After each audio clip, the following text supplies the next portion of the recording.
Olá, paz do Senhor Jesus. Hoje nós estamos gravando aqui o primeiro vídeo do canal e já quero anunciar que nós vamos começar com uma série bíblica chamada Inspiradas pela Bíblia, onde a cada vídeo nós vamos aqui trazer uma mulher da Bíblia e vamos aprender com a sua história e aprender com as suas virtudes. Amém? Eu creio que será de grande edificação, tanto minha quanto sua aí que está assistindo esse vídeo. Bom, então vamos lá, né?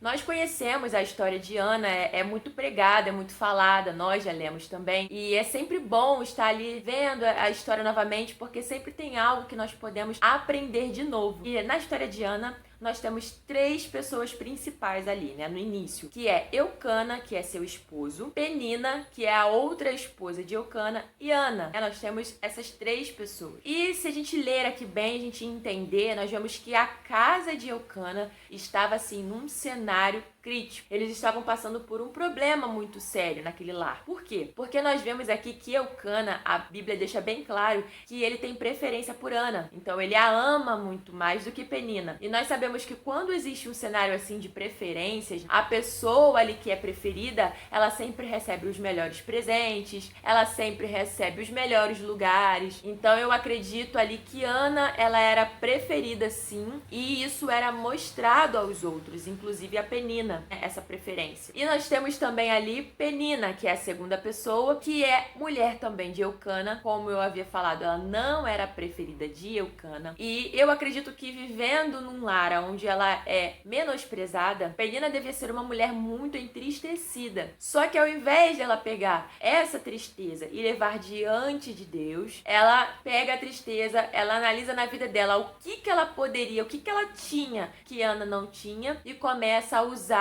os filhos. Ela tinha os filhos. Penina tinha muitos filhos e Ana não tinha. Então ela pega os filhos e começa a utilizar aquilo que seria uma bênção como um problema na vida de outra pessoa. Ela implica com Ana o tempo inteiro que ela tem, ela pode ter filhos e Ana não. Bom, e nós temos também a Ana, que é a terceira pessoa dessa história. Ana, ela era uma mulher muito triste, diz a Bíblia, porque ela não podia ter filhos. Na Bíblia diz que o Senhor lhe cerrou a madre, ou seja, ela não podia conceber porque o Senhor tinha cerrado sua madre, então ela estava estéril. E nós vemos aqui durante todo o capítulo 1 que Ana, ela é muito triste, mas ela em momento nenhum ela utiliza do que ela tinha, que era a preferência do seu marido, para poder implicar com Penina. Muito pelo contrário. Ana, ela, como ela queria ter filhos, ela vive uma vida triste, porque imagina, era uma ferida no seu coração e ela tinha que lidar constantemente com Penina, mostrando isso para ela, que ela podia ter filhos e ela não. Então nós vemos ali Ana, uma mulher depressiva, uma mulher muito entristecida. Diz lá no versículo 8 que Ana não comia. O versículo 8 diz: então Eucana, seu marido, lhe disse: Ana, por que choras? E por que não comes? E por que estás de coração triste? Não te sou eu melhor do que 10 filhos? Então a gente vê aqui a preocupação de Eucana. E você imagina, né? Eucana amava mais a Ana. E ele via aquela situação, ele via que Penina implicava com Ana. Então eu acredito que ele tentava compensar o que Ana estava sofrendo com amor, o que causava mais ira no coração de Penina,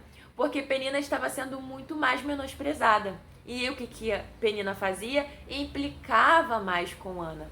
Então era uma situação, um conflito de bola de neve. E ali eu fico refletindo, quantas pessoas não se encontram hoje com um lar atribulado, com um lar com muitos problemas, por conta das atitudes que essa pessoa está tomando? Será que você não é uma pessoa que hoje está vivendo uma situação de conflito dentro da sua casa e a situação só aumenta como uma bola de neve? Então, parando para refletir, será que nós estamos levando aquilo que nos entristece perante o Senhor, ou estamos tentando fazer justiça com as nossas próprias mãos? Ou estamos tentando resolver da nossa maneira? Isso é algo que vai mudar ali a direção da sua história. Se você estiver levando os seus problemas diante do Senhor, você com certeza sairá vitoriosa. Mas se nós estivermos levando o nosso problema a outras pessoas, às nossas famílias, aos nossos amigos, essas pessoas não podem nos ajudar. Elas podem sim ouvir, dar um colo amigo, mas não podem resolver para nós os nossos problemas. E pensando bem, você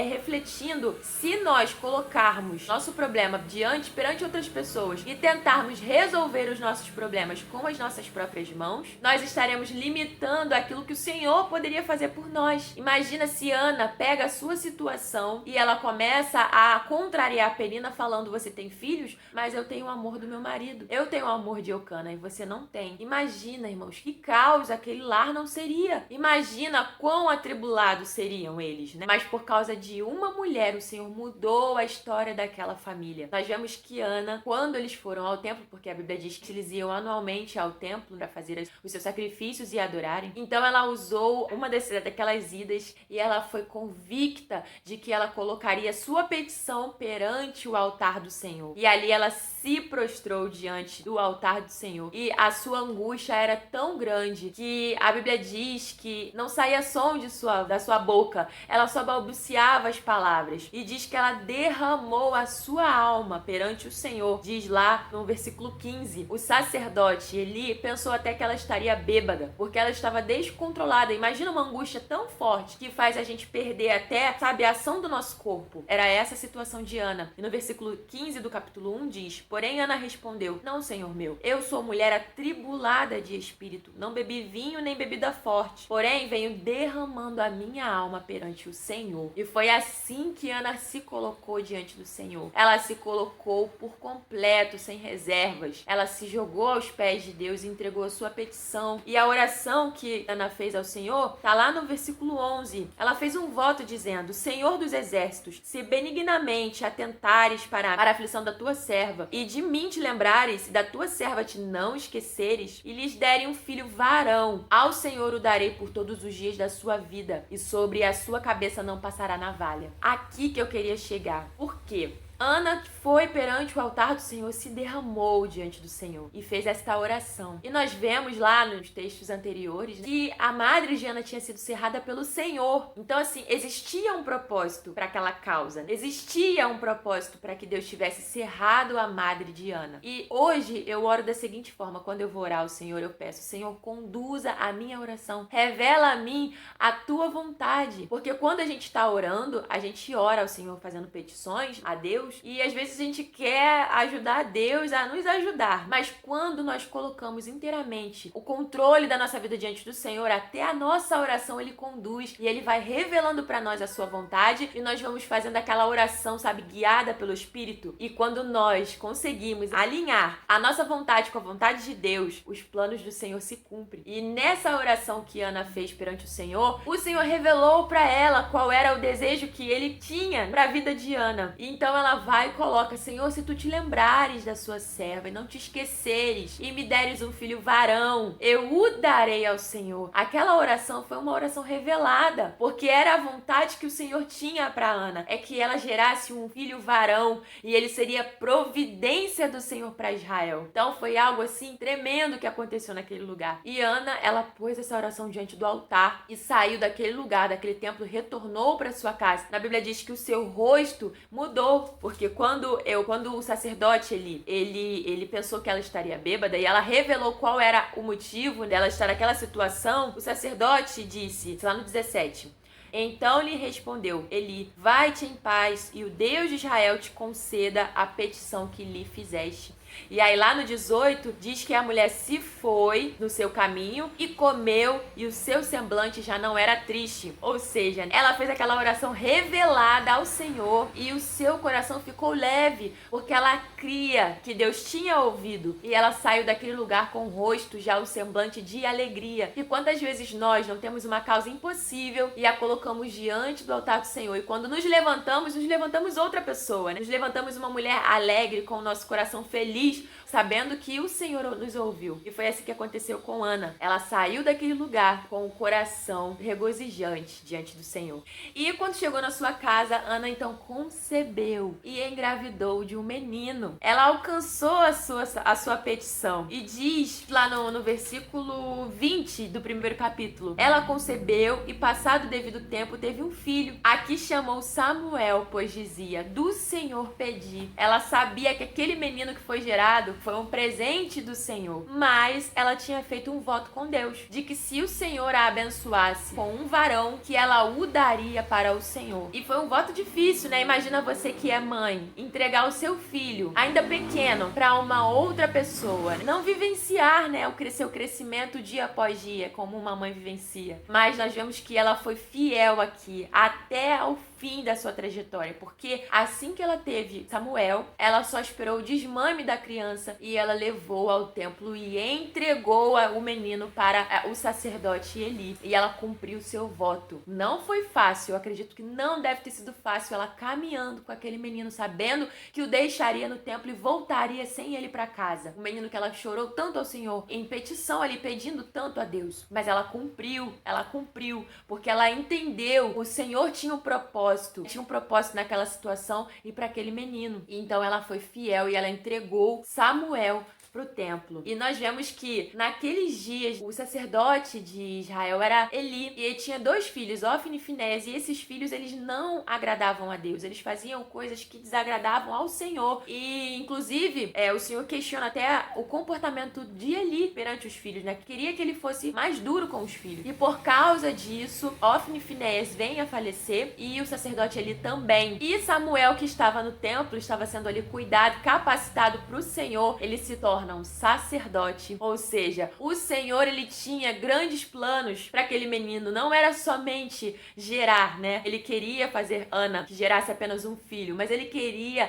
era uma providência para Israel. A partir daquele ventre, o Senhor tinha providência para Israel. E Samuel foi um grande sacerdote, né? Foi aquele que ungiu os reis. Foi uma coisa linda que aconteceu na vida de Samuel. E Ana foi fiel. E diz lá no capítulo 2, no versículo 21, abençoou, pois, o Senhor a Ana, e ela concebeu e teve 3 filhos e 2 filhas. E o jovem Samuel crescia diante do Senhor. Ou seja, aquela mulher que tinha esterilidade, que não podia gerar, gerou muitos mais filhos e filhas, e ela viu Samuel sendo um homem honrado diante de Deus. E para finalizar, eu gostaria aqui de deixar uns versículos do Cântico de Ana, que é lindo. Depois vocês verem com calma aí, é 1 Samuel capítulo 2. Eu vou ler apenas uns versículos que são lindos aqui, ó. Que diz lá no versículo 2: não há santo como o Senhor, porque não há outro além de ti, e rocha não há nenhuma como o nosso Deus. Versículo 6 a 8. O Senhor é o que tira a vida e a dá. O Senhor empobrece e enriquece, abaixa e também exalta. Levanta o pobre do pó e desde o monturo exalta o necessitado, para o fazer assentar entre os príncipes, para o fazer herdar o trono de glória, porque do Senhor são as colunas da terra e assentou sobre elas o mundo. Lindo esse cântico, né? E ela diz aqui: não há santo como o Senhor, não existe outro caminho. É somente no Senhor que nós iremos conquistar a salvação e nós iremos conquistar as vitórias do nosso cotidiano. E diz: rocha não há nenhuma como o nosso Deus. Lembrando de rocha, né, nós lembramos que é uma base firme, onde nós podemos depositar a nossa fé, a nossa caminhada. Se nós depositarmos a nossa caminhada ali nessa rocha que é o Senhor, nós conseguiremos alcançar grandes vitórias. Lembrando, né, de nós construirmos a casa sobre a rocha que é Deus. Porque quando vêm os ventos fortes, porque eles virão, a Bíblia diz que nós teríamos aflições desse mundo. Mas quando vir a tempestade, nós estaremos ali firmados na rocha, que é Cristo, que é o Senhor Jesus. Então eu quero deixar essa palavra e esse exemplo de Ana, que foi uma mulher perseverante, que nós venhamos ser também perseverantes assim na presença do Senhor, levar as nossas súplicas diante do altar de Deus e crer que iremos receber a vitória. Amém?